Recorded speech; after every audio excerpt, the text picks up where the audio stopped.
আমরা নির্বাচন করছি, এটা একটা প্রসেস মাত্র। চলচ্চিত্র অঙ্গনে দীর্ঘদিন ধরেই আলোচনা চলছিল আসন্ন বাংলাদেশ চলচ্চিত্র শিল্পী সমিতির 2026-28 মেয়াদের নির্বাচনে সভাপতি পদে প্রতিদ্বন্দ্বিতা করবেন জনপ্রিয় অভিনেতা বাপ্পা রাজ। এমনকি তিনি নিজেও নির্বাচনে অংশ নেওয়ার কথা জানিয়েছিলেন। কিন্তু আজ জানা গেল নির্বাচন থেকে সরে দাঁড়িয়েছেন বাপ্পা রাজ। বাপ্পা রাজের প্যানেলে সাধারণ সম্পাদক পদে প্রার্থী হওয়ার কথা ছিল চাঁদের আলো খ্যাত চিত্রনায়িকা রুমানা ইসলাম মুক্তির। রুমানা ইসলাম মুক্তি বলেন, গতকাল একটি খুদে বার্তায় সভাপতি পদে প্রতিদ্বন্দ্বিতা না করার বিষয়টি বাপ্পা ভাই আমাকে জানিয়েছেন। কারণ হিসেবে তিনি ব্যক্তিগত ও পারিবারিক বিষয় উল্লেখ করেছেন।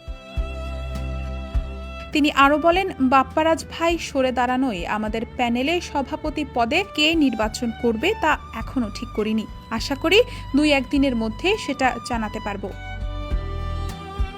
এদিকে নির্বাচন না করার বিষয়ে বাপ্পারাজ বলেন, শিল্পী সমিতি আমার নিজের সংগঠন। সবসময় শিল্পীদের পাশে ছিলাম এবং ভবিষ্যতেও থাকব।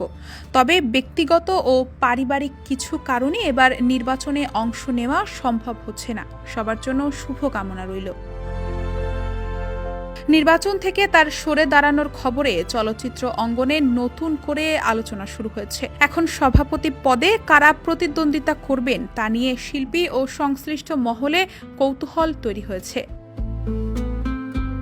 24 এপ্রিল শেষ হয়েছে মিশা সওদাগর ও মনোয়ার হোসেন দীপজল কার্যনির্বাহী পরিষদের মেয়াদ। গঠনতন্ত্র অনুযায়ী মেয়াদ শেষ হওয়ার 3 মাসের মধ্যে নতুন নির্বাচন অর্থাৎ 2026-28 মেয়াদের নির্বাচন আয়োজনের বাধ্যবাধকতা রয়েছে। ডেস্ক রিপোর্ট, সমকাল।